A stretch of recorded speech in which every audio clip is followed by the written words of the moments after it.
All right, we are recording now here on the one and only, and we are streaming live. And here we go. It's time for Clubhouse Chatter as it continues on this Sunday morning. Here's Tony Torcato and Norm Ordez. Along with Brian Erickson. Hey, back for the last show of the day. And, man, it's turning out to be a pretty decent day up here. We got a little bit of sun, a little bit of breeze, and no rain.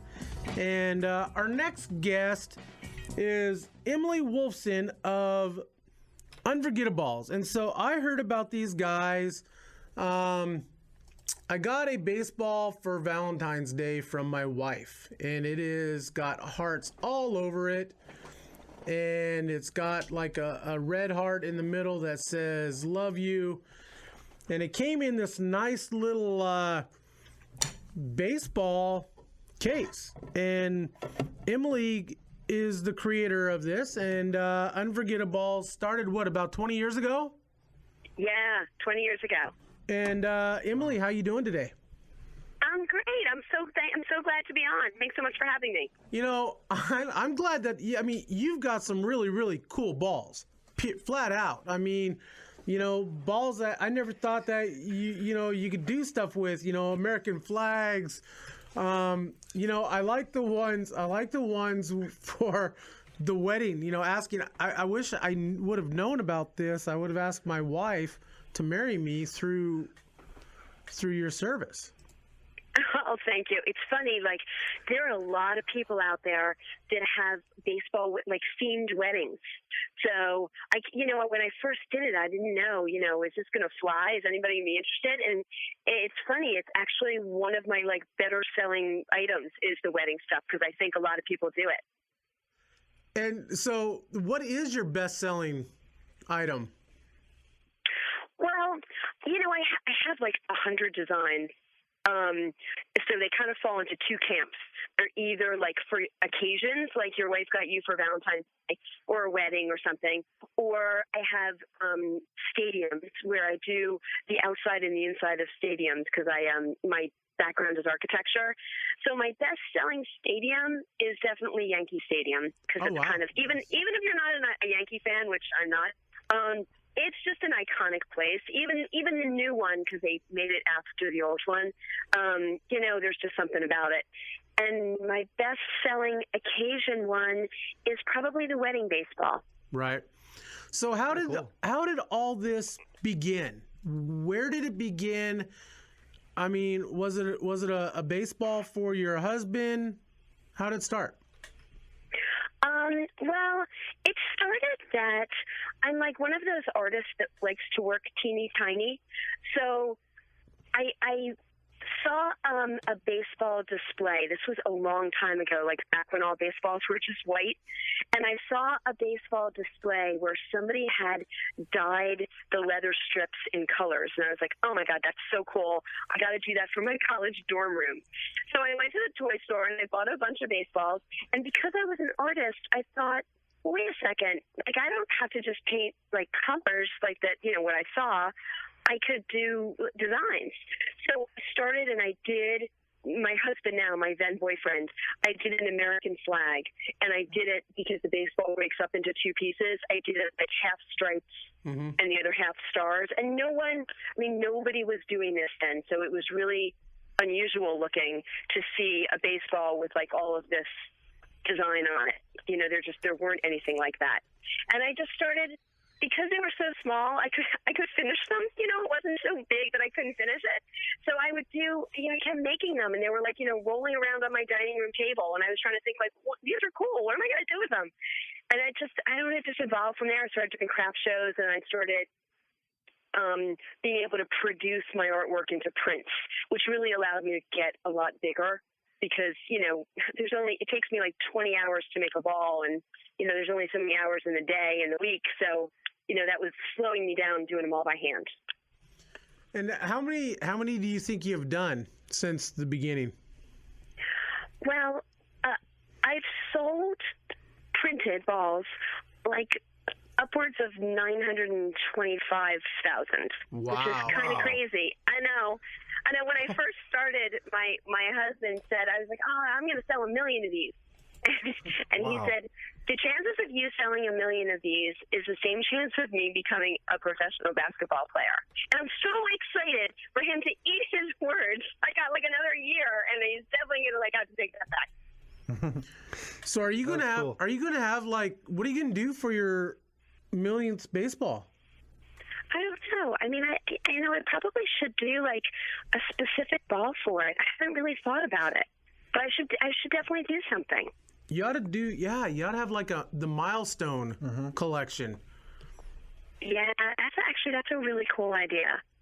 And do something, like in golds and silvers, and have maybe it's like something about like the history of baseball, up to that date or something when the millionth is done, maybe something like that. I like the baseball history a lot. I just think it's really interesting. So now, are you a baseball fan? I am now. I'm from New Jersey. We don't have a baseball team. So I was a football fan. And when I got into this and I started really researching, because I'm like a real anal specific type of person, I wanted to make sure that everything I did was super accurate. Because a lot of the people who are buying from me, they know all the stats. They know what the stands in the ballpark look like. They know everything. So I wanted to be really accurate. And as I was researching for designs, I started getting really into it. And now I live in Philadelphia, and I'm a Phillies fan, and I definitely am now. But yeah, I didn't begin that way. A Phillies fan, they're actually playing pretty decent ball right now. I'm surprised. So now, do you have? Yeah, well, they're a little better this year. Yeah. Do you have a favorite one that you've done? I do. I like because I'm like a detail-oriented artist. I like the really detailed ones. So I have a collector's club where I made a couple of balls that you can just buy from being in the collector's club. And there's one of them that I did there that's commemorating the first presidential pitch. It's actually by President Taft. It's like one of those random pieces of baseball history. Mm-hmm. But it's got the whole history of that day in the event. It's really, really detailed. I think I like that one. And I like the ones that I've done that just have a lot of teeny tiny detail. I like the idea of, you have this little world in your hand and you spin it around and you see all these different things. Those are the ones that I like the best. Like that one that your wife got you. It has that one little heart that says love you, but the rest of it. Yep. Well, I like that. You're sort of looking for something and then you find it. I like that element of surprise, sort of. It amazed me that when I opened it up, I was taken away by it. I mean, one, I have literally thousands of baseballs laying around the house. I've got photo balls, I've got, team balls, but this was the very first one that I've got that is so detailed like that. And, I remember, asking her, hey, where'd you get this from? And I remember going to the website, and then, I started, kind of kicking around the idea, I need to make contact with you about what you do and an attempt to get you on the show, because you have a great product. Oh, thank you. I think, it's funny, when I started and I was saying, all balls were white, and they were. Nobody was doing this. But, in 20-plus years, there's a lot of balls you can get now with designs on them. And I think, luckily, there's still, because I'm doing them by hand, not yours. I didn't do yours by hand. Yours is a print.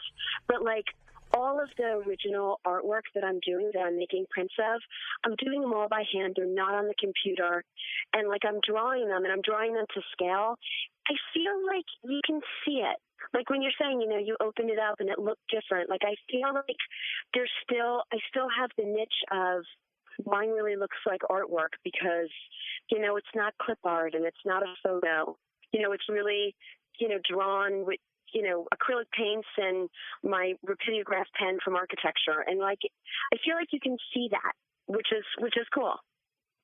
Nice. It is. And so what is your most detailed ball that you do?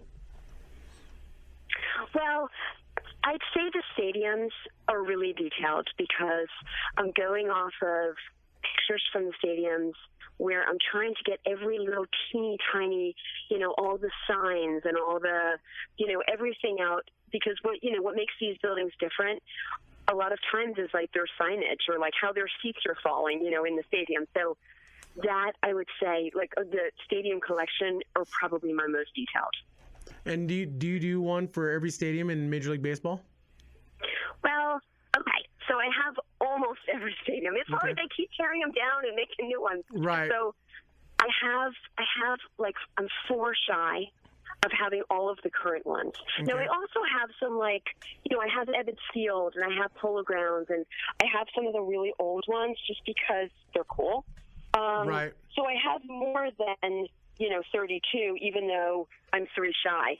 But I have 40 something. But I still don't have every single team. I'm working towards it. Have you another year? I'll have it. Have you done one of Shibe Park yet? No. You're a Phillies fan. You got to do one of Shibe Park. I know. Look, I have Connie Mack, I have the Vet, and I have Citizens Bank. But it's one of those things that it's like, it's the one you don't have. That everyone's always like, wait, what about that one? But I know I've gotten requests for that one before, especially because I think it was Connie Mack. I think it changed names. I think it started as Shibe. I think that's right. Yeah. And I actually think the woman who's like, I get like really interesting people, like, their father owned the stadium. I mean, I have like some really interesting people who contact me. And it was somebody like that for Shibe who was really like very, related to it, and her family was related to it. And I was like, oh, I'll put it on my list. Like, because she was very upset that we didn't have that one, and we had Connie Mack. But I've gotten great help, like the owner of the Tigers, the son of the owner of the old stadium, Naven Field, I think. Contacted me, and we like created that ball together, so like it would be really accurate. So I've been lucky having some really interesting people get involved with some of the design work, which is great. I love the help. Now, have you sold any to has any like Major League Baseball players came to you and say, hey, I want a baseball. I want this done. Have you had any? It's funny. I have had the baseball players themselves. Sometimes I'll have a mother of somebody whose son is in the minors or whose son's going to the majors. I've had a couple of those. I've had some I did a ball for Clinton. I did a ball for an astronaut. I've done some different pieces for people, but not a whole lot of players. I think it may be related to I don't do a lot of portrait work. Okay. And there are people who do it better than I do. So a lot of my balls, if you go back and look at my site, you'll see there's very few faces. It's not my strong suit. I think as an architect, like I'm better at things and places and than I am at doing faces. I did a Lou Gehrig for ALS charity ball for them, but I don't do a lot of them. They take me a long time, and I feel like, the people who are really good at them, they churn them out a lot faster than I do, so I sort of steer away from them. Is there a special place that you get your baseballs from? Are they a certain type of ball? I mean, I'm looking at like, I've got a bunch of like Major League Baseballs and California League Baseballs laying around, and if somebody wanted you to do something, could they send you like a Major League Baseball and you do the artwork? Yes, I do custom work. I don't do it often because it takes so many hours. And as a little one-person business, my toughest commodity is time. Right. So I don't do a lot of them. I do them once in a while, but they take me so many hours. I wind up frequently having to turn people away and say, I'm completely booked, which I often am for custom work. I only do, maybe 6 or 7 of them a year. So although I do them, I don't do them frequently. And how many baseballs how many are you guys doing a month now? So you're close to 1 million. I'm sure you got quite a few orders coming in. How many are you guys sending out in, monthly? I probably sell out. I probably sell about 5,000 a month. Wow. This hits into a little bit, I'm the artist and the owner. And it's not that I don't know my numbers, but I have to say, like, if I'm not sitting in front of the spreadsheet / my husband isn't helping me look at it, that exact count might not be perfect. Like, right. He's the one who really keeps my books for me better than I do. So I have a rough idea, but I don't always know exactly. So thinking back 20 years now, did you ever expect to be where you are where you're at today with the Unforgettaballs? It's interesting. I don't. Of course, I definitely don't.